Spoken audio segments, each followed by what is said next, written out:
I know for a fact I was clearing 100,000 every day.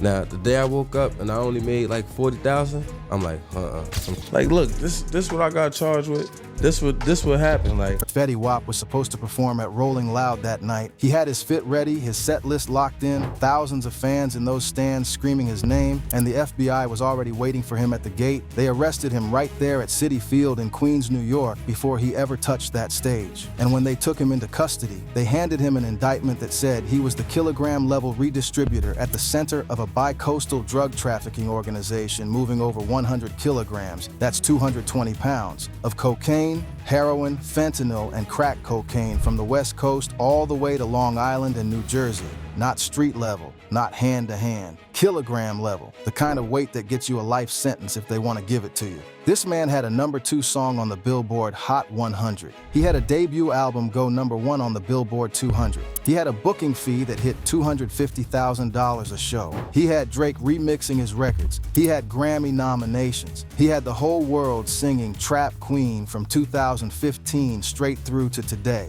That song still plays at every cookout, every party, every wedding reception in America. And after all of that, Willie Jr. Maxwell II, Fetty Wap, was sitting in a federal holding cell facing the possibility of life in prison for building a drug empire while everybody thought he had just faded into the background. Here is what nobody is saying out loud. Fetty Wap was never just a rapper who started selling drugs when the money ran out. That man was in the streets before the music ever happened. The streets didn't call him back. He never fully left. And when the music money dried up, when his booking fee went from $250,000 to $5,000, yeah, $5,000, when the pandemic locked everything down, when his daughter died, when his brother got killed, when lawsuits were piling up and the IRS came knocking, he already knew exactly what to do because he had done it before. The drug game was the original plan. The music was the interruption. And the craziest part? While federal investigators were building a case on him for an entire year, while they were intercepting his calls and tracking his operation from June 2019 to June 2020, he was still making music. He dropped Trappin' B in February 2020. He was talking to XXL about a comeback album. The whole time the feds were watching. The whole time the operation was running. Drugs moving through the U.S. Postal Service, moving through cars with hidden compartments, going from the West Coast to Long Island, getting broken down and pushed through New Jersey. And Fetty was right in the middle of it, picking up bricks on Long Island and distributing 25 kilograms of cocaine personally in New Jersey. This is the story of a man who was born in the worst part of Paterson, New Jersey, a man who lost his eye as a child, a man who never graduated high school, a man who found music late, blew up faster than almost anyone in hip-hop history, and then watched it all collapse in real time. The money, the relevance, the team, the relationships, the family. And then he did what men from where he's from do when the options run out. He went back to what he knew, and it cost him 6 years of his life. Stay right here because this story is wild from beginning to end, and it doesn't go where you think it's going to go. Willie Jr. Maxwell II was born on June 7, 1991 in Paterson, New Jersey. Paterson is not a suburb. It is not a neighborhood that has some rough spots. Paterson is one of the most consistently economically distressed cities in the entire state of New Jersey.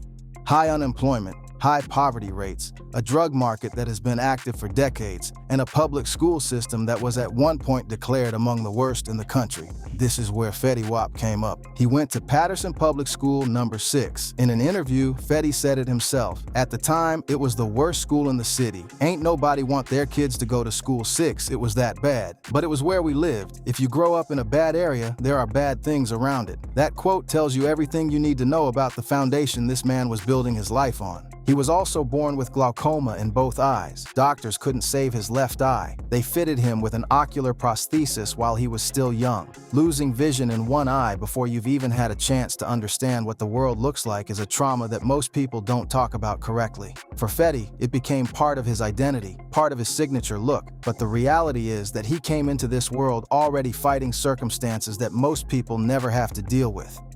He later attended Eastside High School and dropped out before finishing. And by the time he was a teenager, his world looked like Paterson streets, no diploma, a crew of 17 people that he described with chilling clarity. Probably 3 of us graduated high school. Out of 17 of us, probably 3 of us ain't never been to prison. Out of 17 of us all got kids. That was his world. That was the math he was working with. The music didn't start until 2013. He was 22 years old. That means there are years between dropping out of high school and picking up a microphone that nobody has fully accounted for. The streets were the curriculum, and when Fetty Wap finally blew up and the world started paying attention, he kept telling people, this name Fetty means money, not fame, not artistry, money. He was always about the money first. The question was just what method he was going to use to get it. Let's rewind to 2013. Back then, Fetty Wap is just Willie Maxwell, a young guy from Paterson who has been in the streets and is now deciding he wants to try music. He's not a trained musician. He never went to school for it. He just starts rapping because he sees it as another lane. And he begins hanging around with a crew of local artists and producers in New Jersey. His closest partner is a rapper named Montana, Monty Bucks, and together they're part of a crew called the Remy Boys 1738. Named after Remy Martin 1738, which is what they were drinking. In February 2014, Fetty goes into the studio and records a song called Trap Queen. The song is about a woman who is down for her man, who cooks crack cocaine and moves product with him. The lyrics are not metaphorical, they are literal. He raps about the lean, the whip, the cooking process, all of it. And he does it in this melodic singing style, a blend of rapping and singing that he later described as ignorant R&B. He threw the song on SoundCloud. That's it. No label, no promotion budget, no radio play. Just uploaded it and let it ride. Nothing happens at first. He releases a mixtape called Up Next in July 2014. A few people in New Jersey start paying attention. But then, around November 2014, Trap Queen starts to move on SoundCloud. It picks up momentum the way things only do on the internet. Organically, street level, one play at a time. By the time the music industry notices, the song already has hundreds of thousands of streams. A label called 300 Entertainment, founded by Liar Cohen and Kevin Liles, distributed through Atlantic Records, comes in and signs him. He doesn't go to the big dogs first. He signs with an independent-minded imprint that's hungry and knows how to work a street record. In early 2015, Trap Queen gets a proper commercial release and explodes nationally. By May 2015, the song hits #2 on the US Billboard Hot 100. Let That Land, his very first single, his debut commercial release, hits #2 in the entire country. He does not get to #1 because See You Again by Wiz Khalifa and Charlie Puth, the song made for the Furious 7 tribute to Paul Walker, was sitting at the top and wasn't moving. But #2 is remarkable for a first record by an unsigned artist from Paterson who recorded the song in one session. This is where things get historic. Fetty follows Trap Queen with 679, then My Way, then Again. By the summer and fall of 2015, he becomes the first male rapper in the 26-year history of the Hot Rap Songs chart to have his first 4 singles chart in the top 10 simultaneously. He matches Billboard marks set by Eminem and Lil Wayne, 2 of the biggest names in hip-hop history. He has 3 songs in the top 20 of the Billboard Hot 100 at the same time. For 1 week, from July 26 to August 1st, 2015, the world belongs to a one-eyed rapper from Paterson who dropped out of high school and had been moving through the streets for years before anyone knew his name. On September 25, 2015, he releases his self-titled debut album, Fetty Wap. It debuts at #1 on the US Billboard 200 with 129,000 equivalent album units. He gets 2 Grammy nominations. He wins Billboard Music Award for Top New Artist and iHeartRadio Music Award for Best New Artist. Drake remixes My Way. Nicki Minaj hops on Like a Star. He's doing New York Fashion Week. He's everywhere. His booking fee hits $250,000 a show. He is taking care of 17 people from Paterson, buying security licenses for his boys so they can carry firearms legally while working his shows, putting everyone on checks, making sure nobody from his crew has to go back to the streets because of him. In his own words, I took everybody from the streets. He felt the weight of that responsibility. He felt like he had pulled his whole world out of Paterson on his back. But here's where it starts getting messy. By 2016, the cracks are starting to show. Not in the music. The music is still coming. He drops Jimmy Choo, Wake Up, a collaborative mixtape with French Montana called Coke Zoo, another project called Zoo 16 with his crew. But none of it hits the way the 2015 wave hit. The chart positions aren't the same. The cultural moment has shifted. And behind the scenes, the business is a disaster. Fetty himself admitted it publicly. In response to a fan on Instagram who asked him how he fell off, he wrote, "Bad business managers, greed and selfishness, but it's almost over." The people he had around him, his management, his advisors, were not equipped for the level of success that came at them that fast. Nobody in his camp had been through this before. It was homeboy management on a major label budget, and the combination was fatal. According to his attorney, who later laid out the financial picture to a federal judge, the money was mismanaged at every level. His income wasn't being protected. In 2016, a lawsuit drops against him for copyright infringement related to Trap Queen. Then another lawsuit, tied to a contract dispute with a producer named P. Dice, who claimed he had a prior agreement on the record. In 2017, he's found guilty of defaming a former employee and ordered to pay her $1 million. The same year, in November 2017, he gets arrested at 1:20 in the morning on a Brooklyn highway, pulled over going 100 miles an hour, arrested for drunk driving, reckless endangerment, drag racing, and aggravated unlicensed operation of a motor vehicle. He pleaded guilty, paid a fine, took driving classes, but here's where it gets real. By 2017, the music industry has fully shifted away from him. He said it himself in an interview years later on the $1 Million Worth of Game podcast. By 2017, it was over. 2017, that's when the Lil Yachty's and Lil Uzi Verts and all of them, that was they time. 21 Savage, Kodak Black, that's all they time. The SoundCloud rap generation had taken over. The melodic trap sound that Fetty helped pioneer in 2014 and 2015 was now everywhere. Every artist from Atlanta to Chicago was doing it. And suddenly, he wasn't the one setting the trend anymore. He was competing with a wave he had helped create. His booking fee collapsed from $250,000 a show to, and this is not an exaggeration, $5,000. He described it. When it's time to get booked, it's, yo, tell Fetty we got $5,000 for him.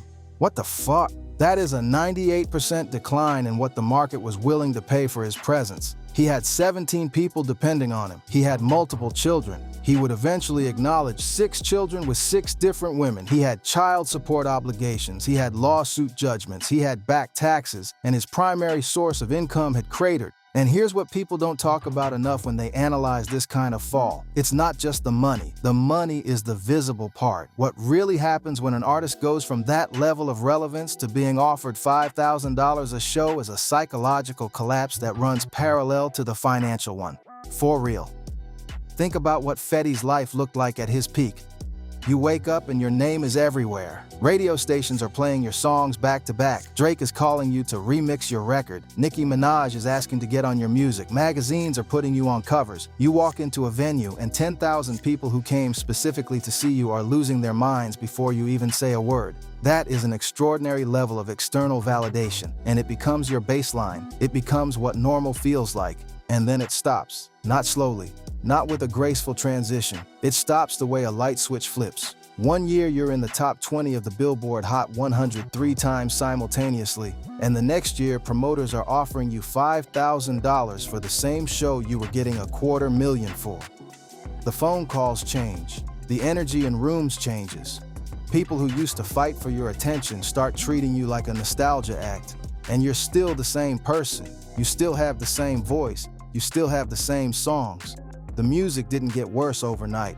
The market just moved on and left you standing exactly where you were. Fetty talked about this in interviews. He admitted that during this period, he kinda got depressed. His words to Fat Joe when they sat down in November 2021, right after the arrest. He said the people around him weren't experienced enough to guide him through what was happening, that nobody in his camp had ever navigated a career at that level, and that he was trying to figure out where the money was going while simultaneously trying to keep making music and keep his people straight. That's an enormous load to carry, and he was carrying it without the kind of professional infrastructure, proper financial advisors, experienced management, consistent mental health support that artists at his level need to survive the drop from peak fame to whatever comes after. The music never stopped being in him. He kept releasing projects, mixtapes, EPs, collaborations, all the way from 2016 through 2020.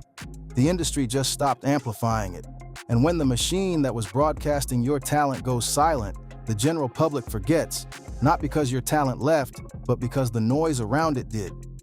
Fetty Wap in 2018 was just as capable of making a hit record as Fetty Wap in 2015. The difference was that in 2015, the label had every reason in the world to make sure the whole world heard it. By 2018, the market had moved and the label's resources followed. That's the music business. No sugarcoating, no cap. In 2018, there's a brief moment of relevance when he hops on Kiki with 6ix9ine and a Boogie with the Hoodie, which charts moderately.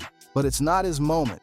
He's a feature on someone else's record, riding a wave that belongs to other people. He releases more mixtapes. He keeps putting out music. But the industry has made its decision about where Fetty Wap stands in the pecking order, and the answer is no longer at the top. In 2019, he marries model and actress Leandra Gonzalez. The marriage lasts less than a year. By March 2020, she files for divorce. That same year, he gets arrested in Las Vegas for allegedly assaulting 3 employees at the Mirage Hotel. A civil lawsuit also comes in from a woman alleging he assaulted her in his Los Angeles home.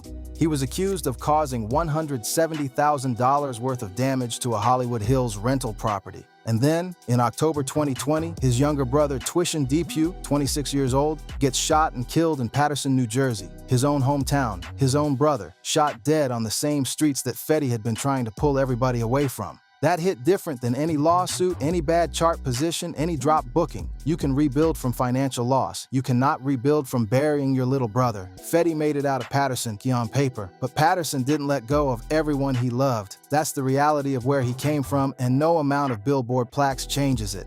And then June 2021, his 4-year-old daughter Lauren Maxwell dies from complications of a congenital heart arrhythmia. His brother, then his daughter, back to back.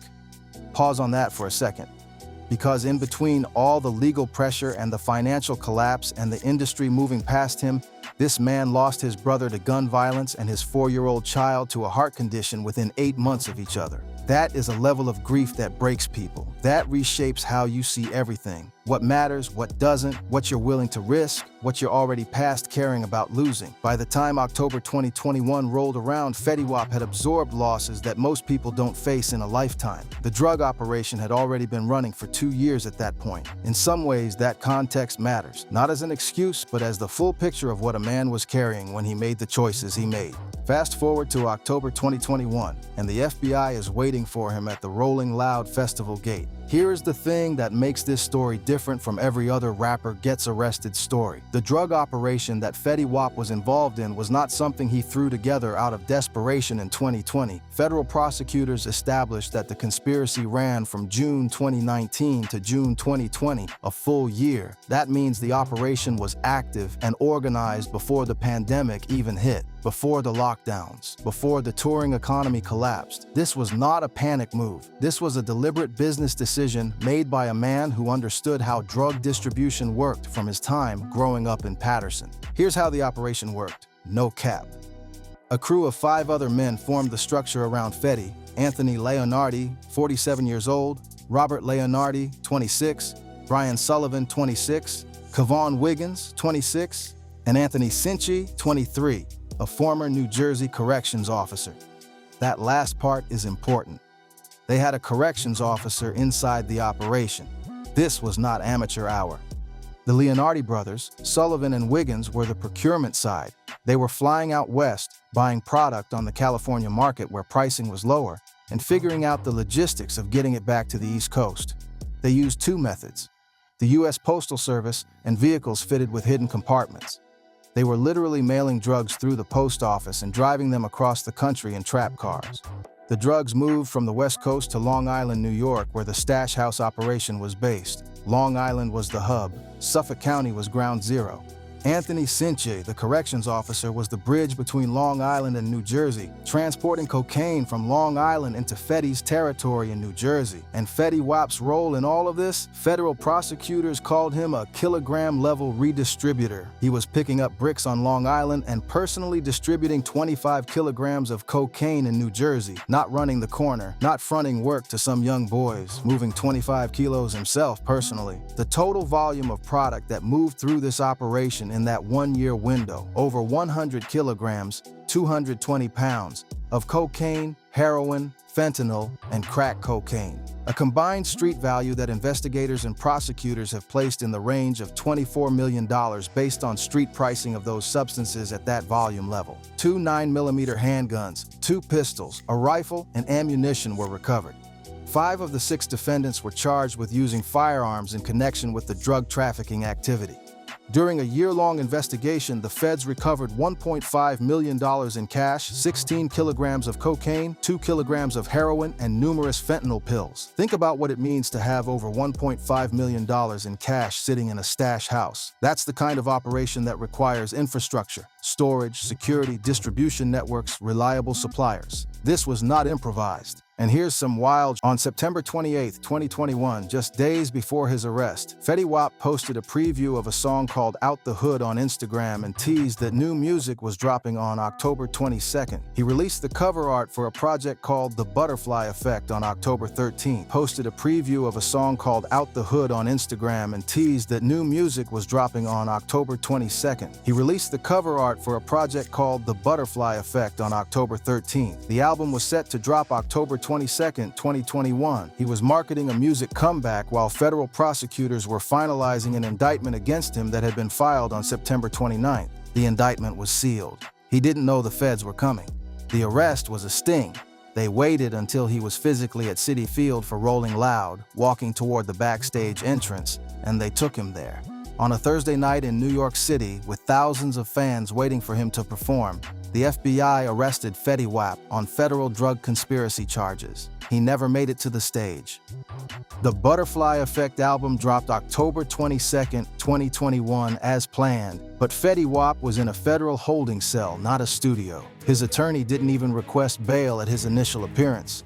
He was held in detention. The arraignment happened the next day via video conference from federal court in Central Islip, New York. He pled not guilty. He was eventually released on a $500,000 bond in November 2021 with strict conditions. He had to stay in the tri-state area, no possessing firearms, regular check-ins. But in August 2022, those conditions got violated in the most dramatic way possible. Prosecutors said Fetty Wap showed a firearm on a FaceTime call and threatened to kill a man, not in person, on FaceTime. A federal judge revoked his bond and sent him back to jail. On August 22, 2022, he pled guilty to conspiracy to possess and distribute 500 grams or more of cocaine, the top charge in the indictment. Though the plea applied only to the cocaine charges, the guilty plea was strategic. He was facing a potential life sentence on all charges. The cocaine plea carried a mandatory minimum of 5 years. By pleading guilty, he took the life sentence off the table and gave his attorneys the best argument possible for the lowest sentence within the guidelines. The investigation that brought Fetty Wap down was a full year of federal surveillance.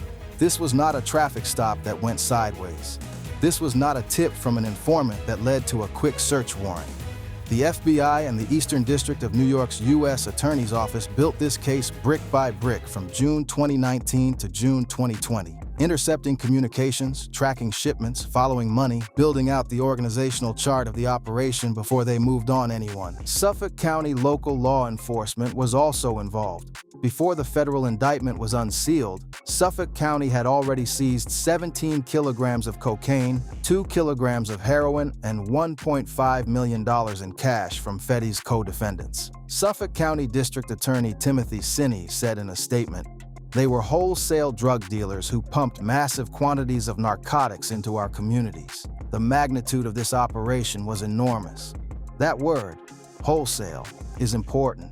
These weren't street corner guys. They were operating at the wholesale level, supplying dealers who then moved product out to the street. U.S. Attorney Breon Peace, who prosecuted the case, made clear what was at stake beyond just the charges. As alleged, the defendants transported, distributed, and sold more than 100 kilograms of deadly and addictive drugs, including heroin and fentanyl on Long Island, deliberately contributing to the opioid epidemic that has devastated our communities and taken too many lives. Heroin and fentanyl, the substances that have been responsible for tens of thousands of overdose deaths across New York and New Jersey. The stuff that was moving through Fetty's network wasn't just cocaine. It was the stuff that was killing people in houses and on street corners and in bathrooms across the region. On May 24, 2023, Fetty Wap stood before U.S. District Judge Joanna Siebert in federal court in Central Islip, New York for his sentencing. His defense attorneys had argued for leniency. Their case was that the pandemic destroyed his income, that he was trying to support his family, that his music revenue had dried up completely when touring shut down in 2020. His attorney, Elizabeth Macedonio, wrote to the sentencing judge laying out the financial reality: no opportunities to perform, severely limited income, being sued personally, going through a divorce, and having a tour manager who was stealing from him. She wrote that while the bills kept coming, the money to pay them was running out. Judge Sabert wasn't fully buying it. She sentenced Fetty Wap to 6 years in federal prison. He stood up in court and said, "I hurt my community, people who look up to me, my family, and myself. I am truly sorry for any pain I caused." And then he added something that hit different than a standard courtroom apology. "I am exactly where I'm supposed to be." That's a man who understands consequences. That's not somebody performing remorse for a judge. That's somebody who has thought hard about what brought him to that moment and accepted it. His co-defendant, Anthony Cincha, the corrections officer, was sentenced to 72 months in federal prison for his role in the conspiracy. The other co-defendants were processed through the system on their own timelines. The Leonardi brothers, Sullivan, and Wiggins all faced their own charges. Fetty was sent to Federal Correctional Institution Sandstone in Sandstone, Minnesota, a federal prison in the Midwest, far from Paterson, far from New Jersey, far from everything and everyone he knew. He was sentenced to 6 years. The projected release date was 2029. He was 31 years old when he was sentenced. He was supposed to be 37 when he got out. But on January 7, 2026, the Bureau of Prisons transferred Fetty Wap from FCY Sandstone to community confinement overseen by the Bureau of Prisons' Philadelphia Residential Reentry Management Office. He had served just over half of his 6-year sentence. The BOP did not publicly explain the reason for the early release, whether it was good behavior, an early release program, or some combination of factors. He was placed on home confinement in New Jersey with a projected release from confinement set for November 8, 2026. He was 34 years old. Within hours of getting out, he was on The Breakfast Club on Power 105.1, and what he said on that show told you more about what prison did to him than any legal document. It made me understand, the value of freedom. You know what I'm saying? I don't think a lot of people understand how blessed they are to just wake up and do whatever they want to do. This event, the arrest, the trial, the sentence, the time served, changed Fetty Wap forever. Not just as a public figure, not just as a rapper, but as Willie Maxwell. The man underneath the stage name? From the time he walked out of FCY Sandstone on January 7, 2026, he moved with a different energy. He started the day after his release by going straight to the studio. Not the next week, not after some rest. The day after. He started working on what would become Xavier, a 17-track album named after his birth middle name. He told the Associated Press he finished the bulk of it in 3 days. 3 days of sessions, pouring out everything that had built up over 3 years inside a federal prison in Minnesota. He said in the trailer for the album, "When you lose the money, everybody think that's the worst part. When it get real quiet, that's when it hit different. I got so used to hearing Fetty everywhere I go, before I even knew who Xavier was. When they take everything away, all you got left is the person your mama made you. People call me Fetty, but the people who know me call me Xavier." That's a man who used prison to do something that most people never do in comfortable circumstances. He stripped everything away and figured out who he actually was.